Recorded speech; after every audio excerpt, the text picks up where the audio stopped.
It's finally Champions Paris, baby! And we're kicking things off with XLG versus Paper X. As one of the passengers of the Paper X train, I thought this was going to be a landslide victory for Paper X. Considering the map vetoes ended with Bind, Sunset, and Ascent, XLG were pretty brave choosing Bind as that's one of Paper X's best maps. But I was happy to see XLG keep it competitive, with Bind's first half ending 6-6. Unfortunately for them, Paper X snowballed the second half to win 13-9. Bind featured some Paper X classics, such as an aggressive play down B long. Wrapping around that pit, it could have ended there. Deep play from Jing. Reveal is great, and he'll get two from it. And of course, it wouldn't be Paper X without a charity round. Standing, only Diva left. A nice couple of shots though. Maybe in with a chance, and he gets all four. Sunset was more one-sided, with Paper X taking the map 13-5 and the series 2-0. I'm happy to see Paper X still has new ideas, such as this Viper Orb on B site that stops further aggression from the attackers and lets the team reflood. And Forsaken, Something, and Jing were frying on this map and gave us 3 new highlights. Don't really understand how he's walked out of it alive. Oh, they're just isolated. Okay, fair enough. He gets 2 bites of the cherry. It's incredibly clean though. An absolute headshot machine throughout the round, and I don't even know if he reloaded. Direction. If this smoke fades, he might just have himself at least one freebie, but he's looking for more. In fact, he's going to take it all! Forsaken! You are all so smart at the game, and you have all put so much time and work into the game, but you're absolute pussies up there. Be competitors! During Sen vs GiantX, a lot of people called this an upset, even though GiantX came in as EMEA's 2nd seed and Sen as NA's 3rd. But I get it. Sen has been to countless international events, they're a legacy name, so people naturally expected them to win. But looking at recent form, it tells a different story. At the end of Stage 2, Sen looked rough, losing to both G2 and NRG in dominant fashion. Meanwhile, GiantX had momentum, making their run through EMEA to qualify for champs. The series finished 2-1 for Giants. The vetoes went Sen picking Corrode, GiantX picking Sunset, and Haven was the decider. On Corrode, Giants really struggled to find mid-control on attack, which let Sen roll them with a flawless defensive half. However, on Sunset, GiantX turned the table, showcasing their best Paper X impression with non-stop aggression on defense. Sen couldn't adapt, and suddenly we were at a tied series. It all comes down to Haven. Sen actually led with an 8-4 half, but GiantX clawed back. And I gotta give credit to GiantX's sight hits, but something has to be said about Sen's defense. They leaned way too hard on full 5-man retakes. Sen only looked willing to fight when everyone was grouped and fully prepped. This ended up burning a lot of time, and GiantX often held utility to disrupt the retakes. A few examples, on this bonus round, it's a 3v5 before the spike is down. Sen know GiantX are on B, but we have multiple people far away still looking for lurks and waiting for a 5-man retake. Even when Spike goes down, Sen's taking their sweet time retaking, and the round ends up going to GiantX. On this round, John Cutie and Zekken are fighting for backseat control, preventing a retake, but a single Cypher cage stalls Bang from reflooding to help. That hesitation leaves his teammate stranded, and the round slips away. Only the Avatar, master of all 4 elements, could stop them. But when the world needed him most, he vanished. Now let's take a look at Team Liquid versus DRX. Going into the matchup, Team Liquid are the heavy favorites, just winning EMEA playoffs and coming in as the 1st seed. DRX, on the other hand, barely made it to champs, relying on RRQ beating Talon to qualify as the 4th seed. Looking at the map picks, DRX went with Abyss, and Liquid chose Bind, leaving Lotus as the decider. If we dive into the Abyss team comps, we can tell right away DRX are coming in with new ideas using the double duelist Wele and Yoru. Team Liquid, on the other hand, came in with a pretty meta standard comp. This isn't necessarily a bad thing, but in an opening match, DRX's comp can play a surprise factor if Team Liquid has not seen something similar before. Whereas on the flip side, Team Liquid's comp is pretty standard, and most likely, DRX has a lot of scrim time against. The same can be said about Bind. Team Liquid came in with a standard comp that they've been playing in the past, leaving lots of tape for DRX to study. And DRX comes in with a new double duelist comp featuring Wele and Yoru, with new ideas to catch Team Liquid off. Setting comps aside, we can see a major reason why Team Liquid lost. Nats went missing. In Abyss, Nats nearly pied, going 3-12, finding very little value from his setups on Cypher. And I have to give flowers to Termi here, as the anti-stratting looked very impactful this series. What? Destruction. Finally, mistakes cost Team Liquid as well. In a crucial round, sitting at 2v2, we can see Nats accidentally taking the TP, effectively making it a 2v1. and allegedly, Kiko makes an incorrect call that they were not defusing the spike, ultimately costing Team Liquid a crucial round. But this man has made the Oh, Dad, you're embarrassing me again! Now let's dive into EDG versus NRG. On paper, this was going to be a banger. These are both pretty well-known teams. America's 2nd seed, NRG, versus China's 3rd seed, EDG. Looking at the map picks, EDG pick Abyss, a historic map for their champs run in 2024, and NRG pick Corrode, a favorite for them in America's Stage 2. Starting off on Abyss, this game looked all but over in the first half, with a score of 10-2.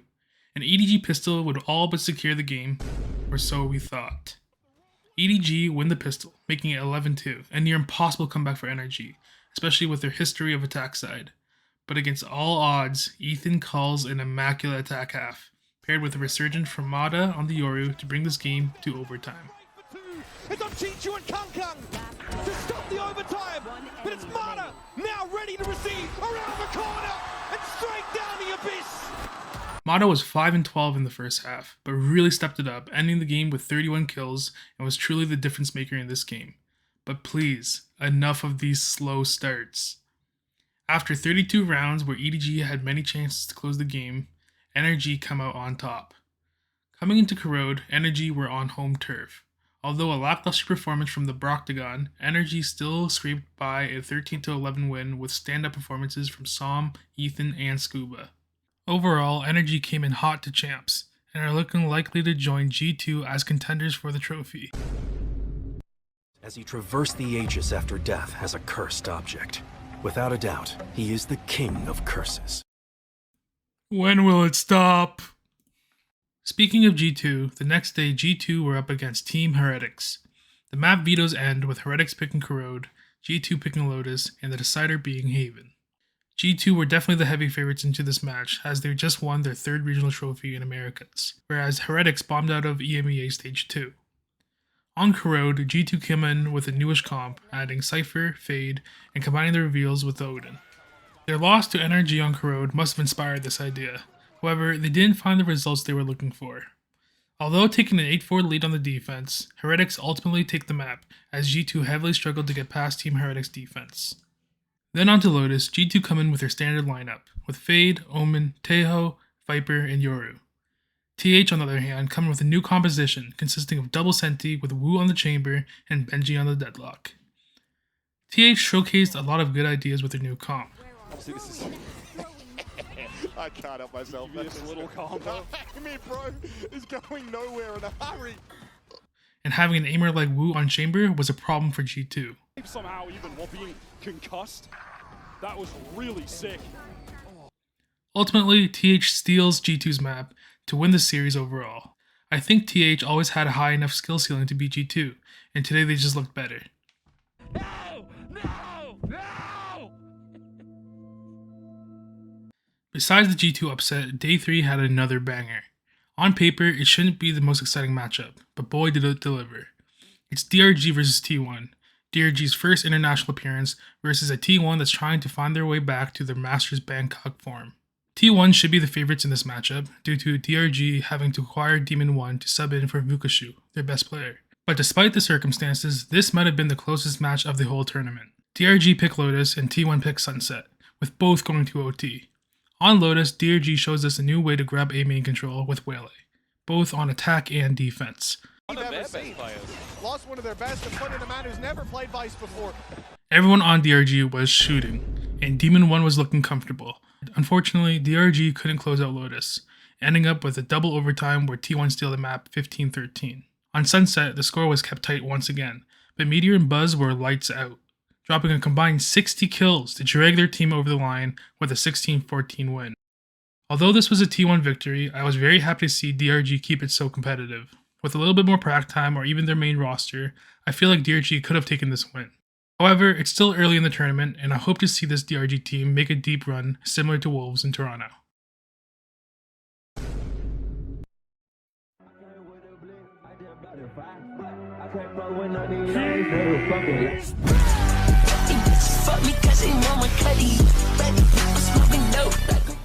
Going into Bilibili versus MIBR, Bilibili stocks have never been higher, coming in as first seed from China, while MIBR stocks crippling, barely making it to champions, qualifying only via champs points and having so many people rank you as the worst team coming into champs.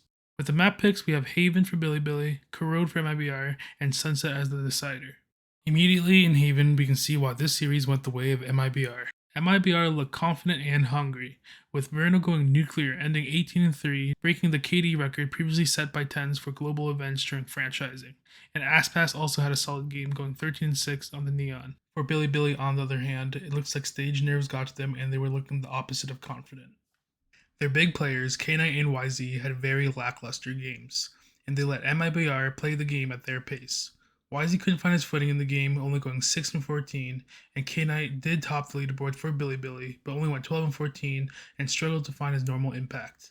A similar story can be seen on Corrode, this time with Aspas going nuclear and reminding everyone why he's in the GOAT conversation, going 22-11 and 5-1 on first kills to first deaths.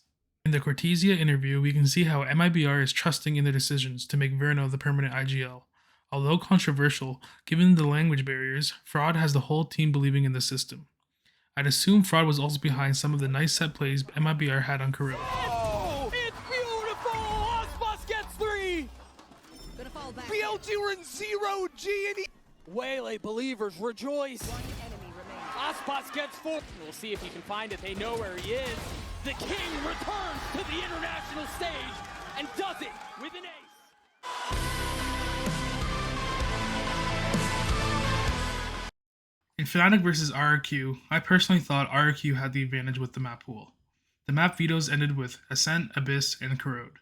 If RRQ were to win the series, it would be in the back two maps, since RRQ hasn't found much success on Ascent, and it being a staple for Fnatic. But they still had a chance, since Fnatic's Ascent comp has been one of the most studied comps since Toronto. But wait, where's Chamber? Fnatic ended up using Paper X's comp, switching Sage for Chamber, and I believe this switch let them take more attack rounds, especially onto the B site. It was a close map, at a point being 11-10, but Fnatic ended up closing out Ascent. Then onto Abyss. We haven't seen Fnatic's Abyss for a while, and they bring out the Waylay. However, Waylay or not, it was Boaster to secure the game for them, single-handedly winning round after round for them, ending with Fnatic winning the map 13-7 and the series 2-0. RQ definitely had some ideas for Abyss, but they were always either tossing the post plant or losing to the heroics by Boaster. So far, the opening games of Group Stage have been very entertaining. We heard your feedback on the AI voiceover, and we're going to try to commentate the video ourselves from now on. Let us know how we sound and any other feedback in the comment section. Drop a like and comment if you enjoyed the video, and don't forget to subscribe. Thanks for watching.